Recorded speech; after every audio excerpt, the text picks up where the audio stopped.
Так, тармактык маркетологдун эми кесипти түшүнүп алдык окшойт. Эми бул кесиптин кандай минустары бар, кандай плюстары бар, ушуну сүйлөшүп кетсек. Демек, тармактык маркетологдун кесибинин кандай же ишкерчилигинин кандай минустары бар билесиздер э? Эгерде сиз жаңы келип аткан болсоңуз, ушул нерсени эске алып коесуз жана ушул нерсеге даяр болуңуздар. Коомдо бул кесипке, бул тармакка терс ой пикир бар. Буга биз даяр болушубуз керек. Эмнеге экенин анан сүйлөшүп кетебиз. Коомдо терс ой пикир бар. Ошон үчүн буга даяр бололу, мунун өзүнүн себептери бар. Мына сетевой интим не предлагает дегендерди көрүп каласыздар. Сетевой баягы сетевуха дегендерди коесуз. Агаларга көңүл бурбайбыз. Бул эмне окшош? Милицияга жана милициянын козел дегендей, кээ бир адамдар. Кээ бир адамдар врачтарды, мугалимдерди жаман көрүшөт. Ата энелер өздөрүнүн балдарын берип алышып, мугалимдер менен урушуп жүргөндөрдү көрөбүз. Мугалим тарап болбосо, өзүнүн баласы тарап болгондор болот. Баласы чынында хулигандык кылса, ошону колдогондор да болот. Ошол сыяктуу бул жерде дагы бул туура эмес көрүнүш. Мындай коом эртеңки күндө өтө начар болот, өтө жаман, туура эмес жолго кетип аткан болот. Чынында бул нерсе боюнча көп, бул көрүнүш боюнча көптөгөн илимпоздор, көптөгөн философтор туура эмес деп айтышат. Көптөгөн көрөгөчтөр туура эмес деп айтышат. Дал ошондой абалда биздин кесип дагы, биздин тармак дагы ошондой абалда турат. Негизинен коом түшүнүп-түшүнбөй буга терс болуп атат. Анын өзүнүн себептери бар, аны сүйлөшүп кетебиз. Демек, кийинки минус бул бизнесте жалаң айла жоктор иштейт деген эмнегедир ушундай терс ой бар. Ошон үчүн кээ бир адамдар бизге окшогон адамдарды иштеп атканын көрүп, сен сетте иштейсиңби деп таң калышат да. Сен что-то сетевикке окшош эмес экенсиң дешет. Эмне мен окшош эмес экен десек, деп сурасак, сетевиктер кечке эле жабышып алып эле уговаривать ете берет, сен уговаривать этпейсиң го дейт да. Сен мындай нормально эле сүйлөшөт экенсиң го, кечке эле тупой окшоп жабыша бербей дейт да. Ошондой. Ошентип чынында чыныгы профессионал сетевик ошондой болот. Ал эми жаңы башталган, эми үйрөнүп аткан сетевик каталарды жасайт. Дал ошол себептен алар адамдардын кыжырын келтирүүчү жолдор менен иштейт. Ошол себептен аларды көрүп сетевиктердин баары ошондой экен деп ойлойт. Менин досум болсо бир жолу эми нормальный бизнес баштапсың деген, фабиликте жаңы иштей баштаганда. Ооба, нормальный эле мурунта эле нормальный бизнес десем, сетевой кылбай атсың да дейт. Анан кандай сетевой бизнес кылсам мен азыр десем, сетевойдо обычно товар кымбат болот, анан кийин товар аз болот, анан товар анча деле эмес болот го, фабилиттики сонун го, анан доступный го, мындай элдин баары ала ала турган го дейт деген да. Вот, кимдир бирөөнүн ою ушундай, көрдүңүзбү? Мындай мисалдарды келтирсем аябай көп болот. Демек, бул стереотип, коомдогу адашуу, ой жүгүртүү, ага көңүл бурбайбыз. Мен силерге атайын бир эки окуяны айтып бергеним, мына ошол кимдир бирөө ушундай ойду айтчу болсо, ушул окуяларды эстеп коебуз. Дагы бир эме болсо, өзгөчө эркектерге жакында баса сонун жаңылык сиздерге, эркектерге дагы сабактарды жасай баштадым. Уже биринчи слайдым бүттү. Эмне үчүн эркектер ушул бизнесте өзүн тапса болот? Ошол сыяктуу темада слайд жасап атам. Ошол жерде жаңы эле иштеп атып, мен жаңы эле директор болгом, анан бир лидеримдин лидеринин күйөөсү менен кетип атабыз. Анан бир витринага жардамдашып кой, витрина алып аткан эле бизден. Ошол офис ачып атканда витринага жардамдашып кой деп кетип атсак, машинада сен ушул аялдардын ишин кылтасыңбы дегендей кылды да, десе. Вообще-то бул аялдардын иши эмес, бул өзү жетекчи да, лидер. Мен жетекчи лидермин. Лидер жетекчиде дегенде, же бизнес дегенде женский, мужской деген пол болбойт да ал жердечи деп түшүндүрүп айттым да. Ошондой атак билсең керек, көп эле компаниялардын, мисалы үчүн көп эле чоң мода тармагында, сулуу тармагында жетекчилери бүт эркек. Мисалы үчүн биздин компанияны ачкан киши дагы эркек. Дагы башка компаниянын, мисалы үчүн Oriflame ачкан кишилер эркек деп айттым да. Ошондой ошого бул жерде ошону эске алып койсоң болот. Атак мен аялдардын ишин жасабайм бул жерде.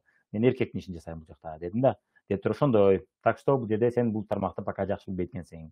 Сен эмне иш кыласың десем, жездеси кетип атат эле, жездеси мындай карайт да күлүп. Бул бекерчи, аялы иштейт, үйүндө бул бекер отурат. Деди. Жаман күлкүм келди да. Бекерчи мени сындап, сен аялдын ишин кылып атасың дейт. Ошол сыяктуу мына кимдир бирөө коомдо терс ой пикирдеги адамдардын арасында ушундайлар бир топ, ошон үчүн алардын оюна көңүл буруштун кереги барбы жокпу? Анан кийин арадан бир жыл өткөндөн кийин бир көрүп калдым. Кандайсың, жакшысың деп учурашып калып карасам, келечек базарда соода кылып отуруптур. Аялдардын джинсысын сатып атыптыр мына. Вот, аялдардын ишин жасап атасың деген адам эртең мына арадан ошентип аялдардын джинсын, аялдардын чечимдерин кийиндирип отурбайм мен, бирок ошондой иш жасап атыптыр. Мына ошондой, мына ошол сыяктуу мына кимдир бирөө коомдо терс ой болсо, мына ушундай себептер бар бул жерде. Ушундай ошондой адамдардын ой пикири бул. Кээ бирлер бар, 90-жылдары урдап, же мамлекеттин жана башканы урдап, чоң бизнестин ээси болуп калышкан. Эми арасында бардыгы эмес, ошондойлор көп эле бар. Өзгөчө 90-жылдары эмне болду? Бул СНГ мамлекеттеринин көбүндө ошондой чоң крупный бизнестин ээлеринин арасында уруулар көп, чынындачы. мамлекеттик нурдап ушундай ит бекер алып элди жандай кооперативде элди алдап ушундай алып алгандар бар. Ошолор үчүн бул бизнес эмес чынында. Ошол адамдардын да ой пикири бар бул жерде. Ошон үчүн коомдогу баардык адамдар ошол терс ойдо болгон адамдардын баары ушундай демек деген ойдон алысмын. Бул болгону мисал, ошондойлор да бар арасындачы. Ошон үчүн бул жерде ким ошондой ойду айтып атат, ар кандай ситуациядан болуп атат. Ошого просто сиз буга мындай шаңдуу, көңүлдүү карашыңыздар үчүн ушундай окуяларды айтып берем. Ошондой адамдар үчүн дагы бул бизнес эмес демекчимин. Так, Шведияда деле эркектер иштеп жатышпайбы? Во, сетевойго тем более можно. Туура, Шведияда деле эркектер иштеп атышат, жада калса кройду жасап иштеп атышат. Бул чындап мындай эркектин иши деш кыйыныраак да, бирок ошондо эле жасап атышат.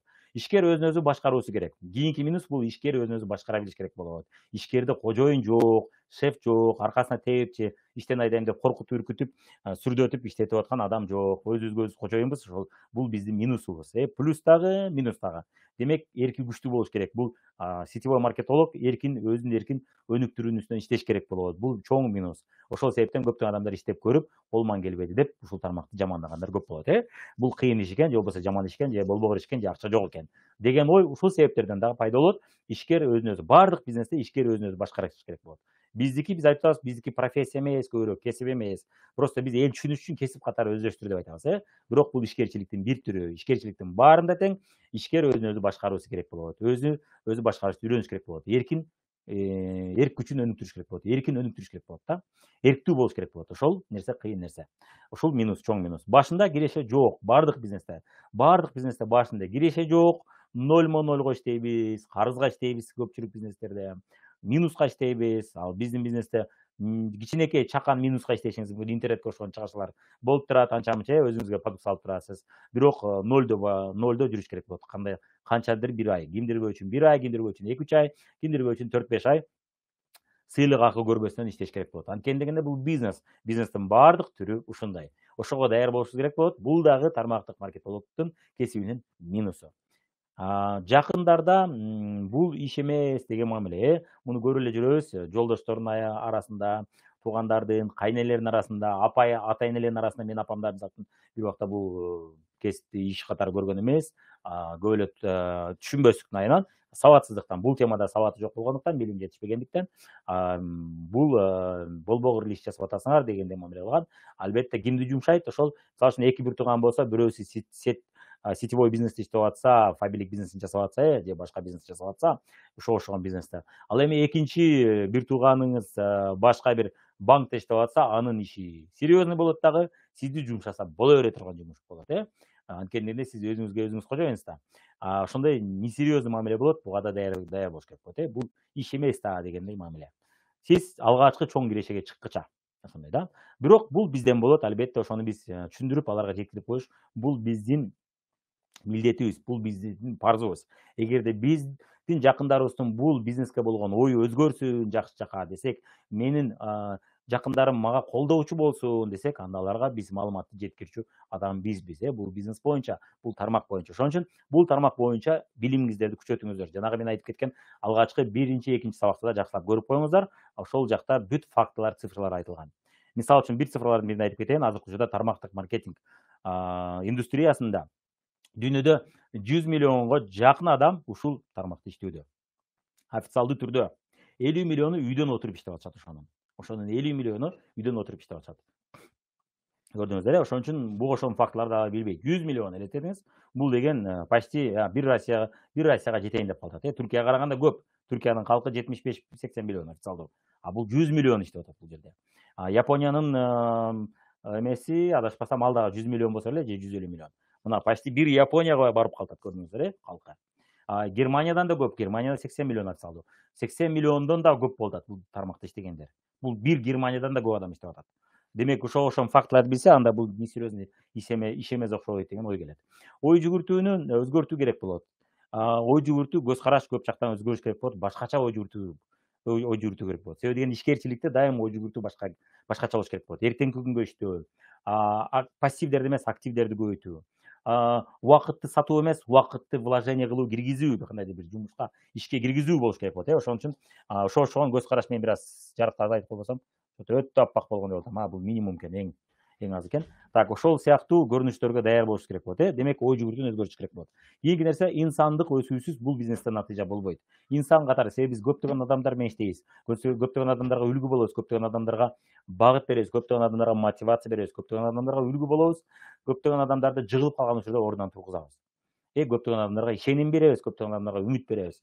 Андай адам болуш үчүн, андай инсан болуш үчүн биз инсандык өсүүнүн үстүнөн көп иштеш керек болот. Көптөгөн психология жагынан, психология тармагында көптөгөн сабактарга катышыбыз керек болот. Бул дагы биздин кесиптин, биздин тармактын минусу. Мунун үстүнөн иштеш керек болот. Буга биз даяр болуш керек болот. Биз бул бизнесте вложение кылбайбыз, бирок өзүбүзгө тынбай вложение кылып турушубуз керек болот. Деги эле ишкердин баардыгы ошондой. Ишкердин баары өзүнө вложение кылбаса, жашоодо деле ушундай. Өзүнө көп вложение кылган адам эртеңки күндө карьерадан жакшы өсөт, ишкерчиликтен жакшы өсөт. Биздин тармакта дагы ошондой. Тармактык маркетолог минусу кийинки өзүбүздөгү алсыздыктарды жеңүүбүз керек болот. Кимдир биздин ордубузга ошону келип жеңип бербейт. Биз өзүбүздү жеңип турушубуз керек болот. Өзүбүздү кыстап жасатып турушубуз керек болот. Мен мисалы үчүн алгач телефон чалууларды өнүктүргүчө, муздак контакттарды өнүктүргүчө мен өзүмдү кыстап атып жасап жүрмүн. Кийин ойноп жасап калдым. Ошол ойноп жасап калгыча жөн эле оңой эле мындай жанагы тамакты ойноп эле жасап коем дейсиздер го сиздер, дал ошондой жасап коюш үчүн. Же болбосо тишибизди ойноп эле жууп калгандай ошондой дал ошондой болуш керек. Же болбосо туалетке барганда бир жерибизди ойноп эле арчыгандай дал ошондой жакшы үйрөнүш керек болот. Жаш балдар ойноп арчый албайт. Жаңы өсүп келаткан, биз ойноп арчыйбыз. Дал ошондой болуп, кээ бир иштерди ойноп жасап калгыча өзүбүздү кыстап жасатыш керек болот. Кийинки нерсе мен уялам тартынамды тынбай жеңишибиз керек болот. Себеби дегенде биз тынбай эл менен иштейбиз, эл менен сүйлөшөбүз, элге сунуш айтабыз, элдин астында сүйлөйбүз, эл менен тажрыйбабызды бөлүшөбүз. Ошон үчүн жана маалымат бөлүшөбүз, жарыя бөлүшөбүз, маалымат, билим бөлүшөбүз. Ошол себептен мен уялам, мен тартынамды тынбай жеңип туруш керек болот. Тепкичтен тепкичке өскөн сайын. Ар бир тепкичте өзүңүздүн мен уялам, мен тартынамыңыз болот. Ошол мурунку, мисалы үчүн муздак контакттарды үйрөнүп калдыңыз, тиктокто видео тартышты үйрөнүп калдыңыз, бирок сабак өтүштөн уяласыз. Муну да жеңишиңиз керек болот. Тынбай, бул нерсе тынбай болуп турат. Жада калса менде дагы азыркы учурда мен уялам, мен тартынам болуп турат. Мен мурун жасап жүрбөгөн нерселерди. Межиндустриальный, СНГ мамлекеттеринде чоң лидерлер тынбай сабактарды өтүп атабыз, акысыз. Ошол сыяктуу ассамблеялар, конференциялар болгондо ал жерде дагы мен уялам, мен тартынам, менде башында болгон, азыр уже көнүп калдым. Ошол сыяктуу болуп турат ар бир тепкичте. Эми мен ойлойм, кийинки тепкичке чыкканда дагы мен уялам, мен тартынам болот сөзсүз түрдө. Албетте компаниянын деңгээлиндеги чоң маареке, жанагы 3000 киши, 5000 киши компаниянын деңгээлинде көрүп атса, ошол жерде сахнага чыгып сүйлө десе, бизде дагы деле калтырап титирөө, мен уялам, мен тартынам болот. Ошону жеңиш керек болот. Кийинки момент, колумдан келбей калсачы деген нерсени жеңиш керек болот. Улаң жаңы тепкичке чыккан сайын, анткени дегенде бизнес, ишкерчилик бул дайым эмне? Бул дайым кандайдыр бир вызов, жаңы тепкичке чыгып турушуңуз керек болот. Бизнес же өйдө карай кетет, же төмөн карай кетет. Ал ортодо көпкө турбайт. Бизнес ушундай, бул живой бир организм окшош. Дарак же өсөт, же ал солуп курап өлүп калат. Ошол гана, жашоо ушундай экен, жашоо. Демек бул кандай бир тирүү организм сыяктуу бизнес. Любой кандай гана бизнес болбосун. Биз мисалы үчүн сулук салон менен көп алек болбой калдык, контролдобой калдык, артка кетип калдык. Ыйлачы азыр эми кайра калыбына келтириш үчүн Дарья тынбай убакыт бөлүп ошонун үстүнөн иштеп атат, мына. Мен дагы көбүрөөк көңүл бура баштадым мурунга караганда. Ошон үчүн эмне, баардык эле бизнес бул эмне, бул тирүү организм сыяктуу, аны тынбай өнүктүрүп турушубуз керек. Жаңы тепкичке чыккан сайын, чыгып умтулган сайын бизде колумдан келбей калсачы деген нерсе болуп турат. Ар кандай жалган стереотиптер сизди жыгытканга аракет кылышы мүмкүн. Ошол стереотиптерди менен күрөшө билүү, ошол стереотиптерди жеңе билишибиз керек болот. Ал үчүн мисалы үчүн башында келгендер эле киреше табат, жогорудагылар эле киреше табат, эч ким колдободу демек, эч ким кызыкпады демек игилик жок, бул эч кимге керек эмес окшойт деген сыяктуу жаңы келгенде көптөгөн бул жакта стереотиптер бизди жыгыткан аракет кылат, таштап койгубуз келе баштайт ошол стереотиптердин айынан. Ошолорду жеңе билиш керек, ошолорду жеңе билүүгө үйрөнүшүбүз керек. Бул бизде мына каршы кандидаттардын каршы суроолору, кардарлардын каршы суроолору сыяктуу сабактарды көрүп турсак, ошондо биз ошол стереотиптерди оңой жеңе баштайбыз. Бирөөнүн эле башында эмес, өзүбүздүн да башыбызда. Кийинки момент, эми мына минустарын сүйлөшүп кеттик, эми